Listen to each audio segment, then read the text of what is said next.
Welcome to Heart to Heart with Anna. This is Anna Jaworski, and I hope you've been enjoying our spotlight on cardiac athletes. Lars Andrews wrote a book called Cardiac Athletes, and he was a guest on Heart to Heart with Anna.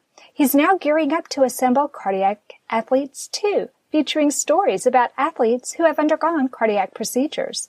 Some of the athletes were born with congenital heart defects, and some have acquired heart disease.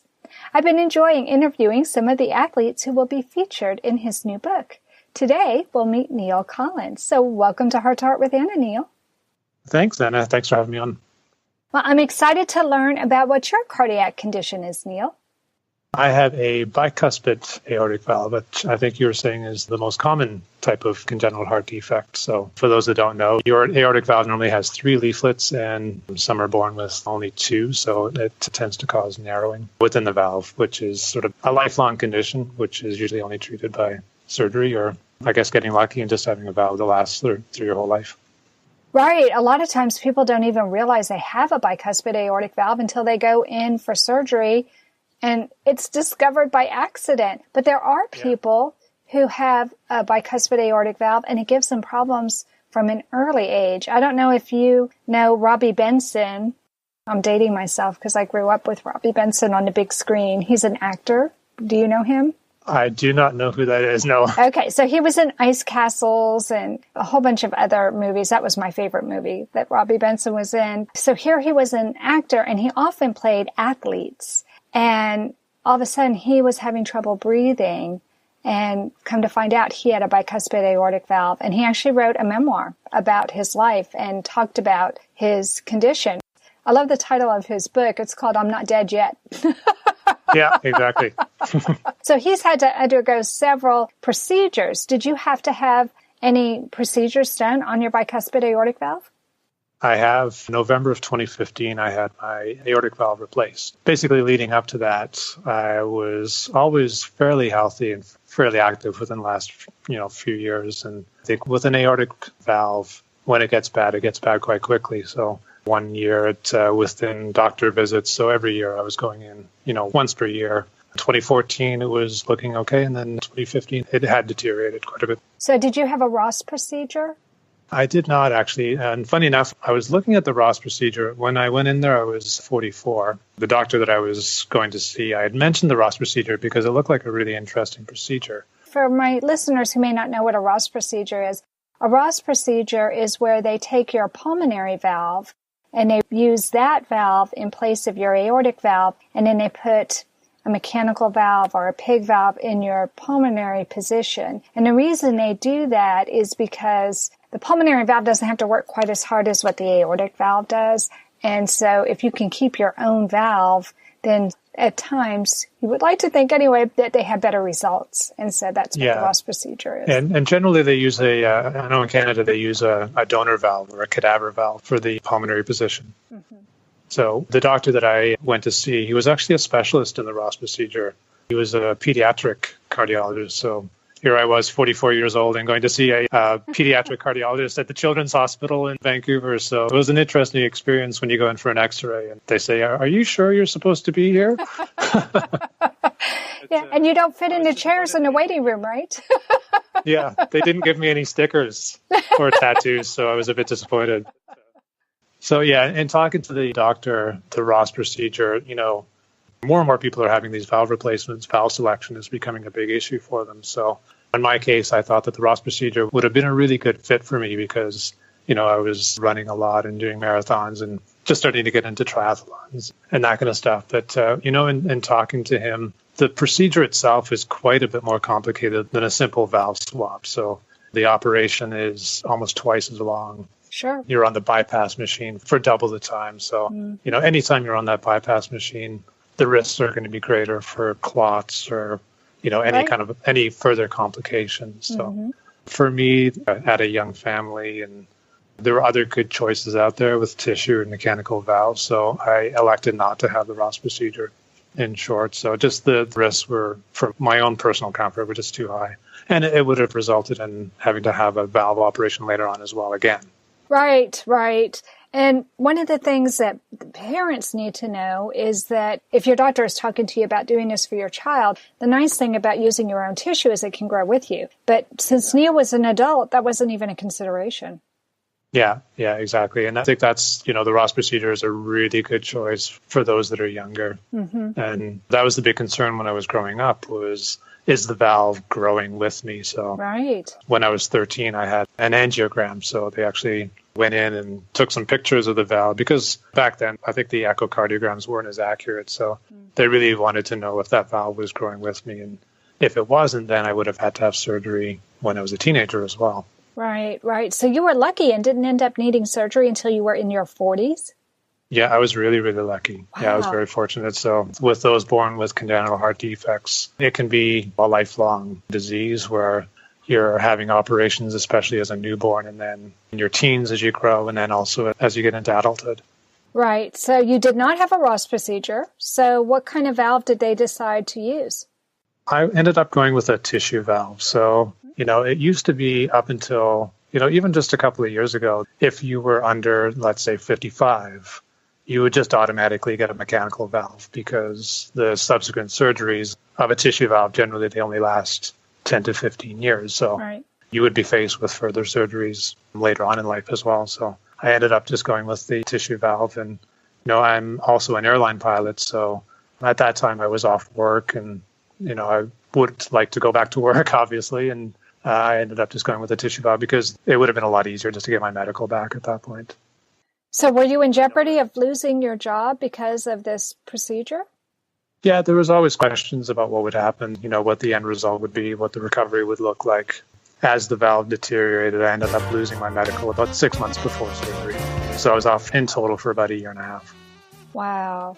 Yeah. The most common themes that I hear is why. She always needed a lot of attention. She had strokes. Even though it's a natural inclination to withdraw from the CHD community, I think being a part of it helped me be part of the solution. Heart to Heart with Michael. Please join us every Thursday at noon Eastern. I'm Michael Lieben, and I'll be your host as we talk with people from around the world who have experienced those most difficult moments.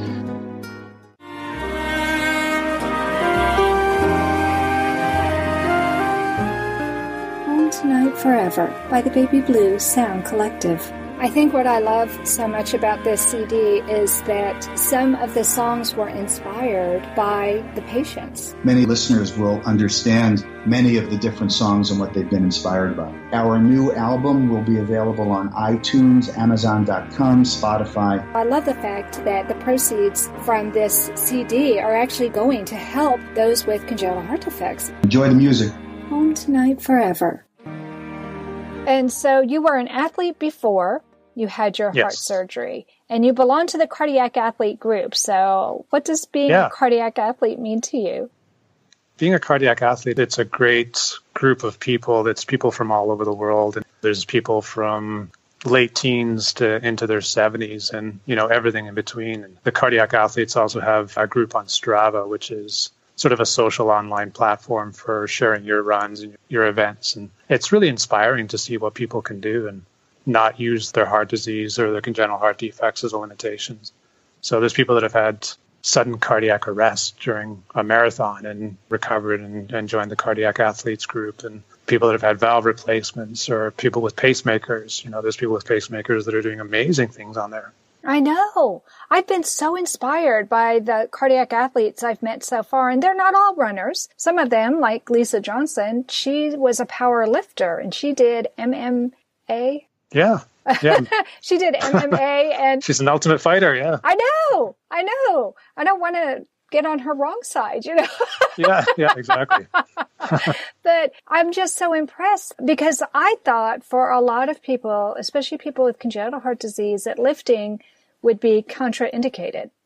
Yeah. So for me, with a bicuspid valve, the recommendation is not to lift anything more than 50 pounds. Right. With a bicuspid valve, because it is a tissue disorder, you can also get an aortic aneurysm from that. So I think almost everyone with bicuspid-aortic valve has some restrictions on their aortic arch, which can cause a growth in that area. And I think lifting weights can be hazardous to that. Yeah, what I noticed with Benjamin Lee, who was featured on the show recently, was that he also lifts weights. But when he first got back, he would just lift small weights and do multiple reps.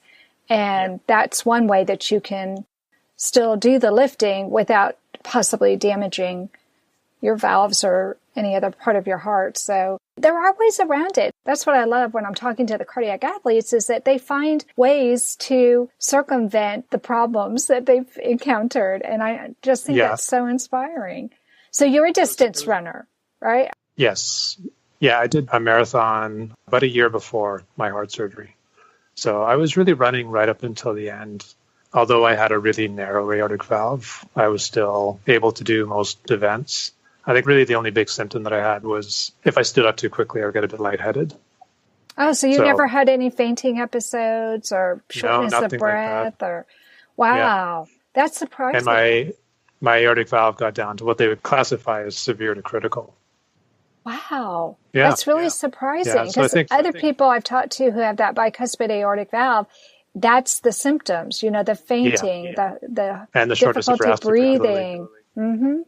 And I think that's why it's important to really be healthy leading up to that, because I think I had a really low resting heart rate. I was in fairly decent shape. So I think a lot of that masked what would have been a symptom of failing heart. So I think it was beneficial to me for sure to be in good shape leading up to that.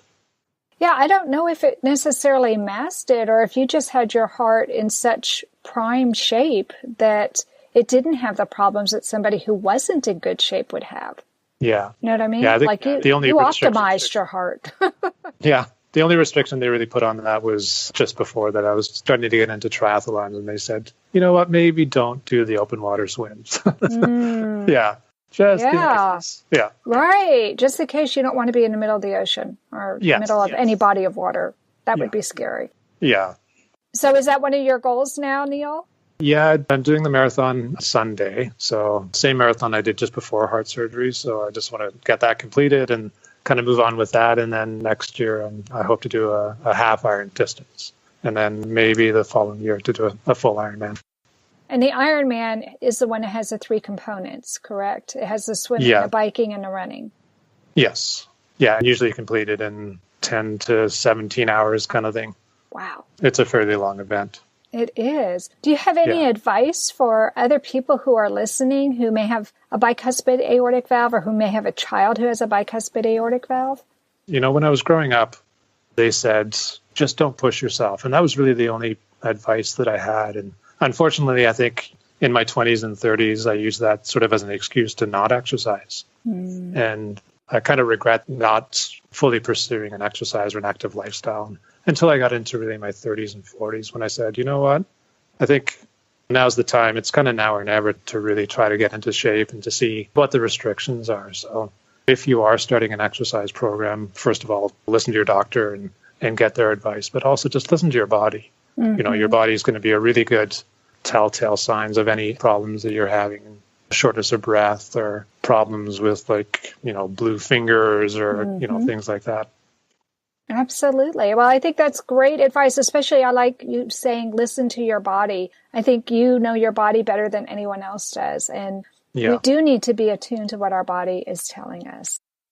Well, thank you so much for coming on the show today, Neil. Okay. Yeah, you're welcome. It was so much fun. And it's, thank you very much for what you're doing. And, the Cardiac Athletes program has been really good. Yeah. I think the big advantage of it is after you have heart surgery, what I found personally is that the whole system is set up for a middle-aged man who has had a heart attack or some heart event because of an inactive lifestyle. So the cardiac rehab program is really set up for those kind of people who are not in good shape and they're starting from a heart event to try to get back into some sort of physical activity. So there's really no good advice given for, if you're already in good shape, how do you recover from a major heart surgery? So I think that's the main advantage of the cardiac athlete group is many of those people are active people and they've been through similar heart events. So, getting that advice from them is really good.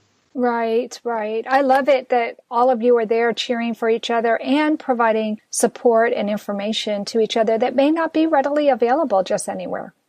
Yeah, for sure. And it's not available through the general physician system and the health system. Right.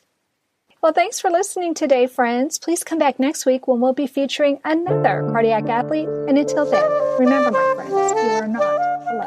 Heart to Heart with Anna is a presentation of Hearts Unite the Globe and is part of the Hug Podcast Network. Hearts Unite the Globe is a non-profit organization devoted to providing resources to the congenital heart defect community to uplift, empower, and enrich the lives of our community members. If you would like access to free resources pertaining to the CHD community, please visit our website at www.congenital-heart-defects.com for information about CHD, the hospitals that treat children with CHD, summer camps for CHD survivors, and much, much more.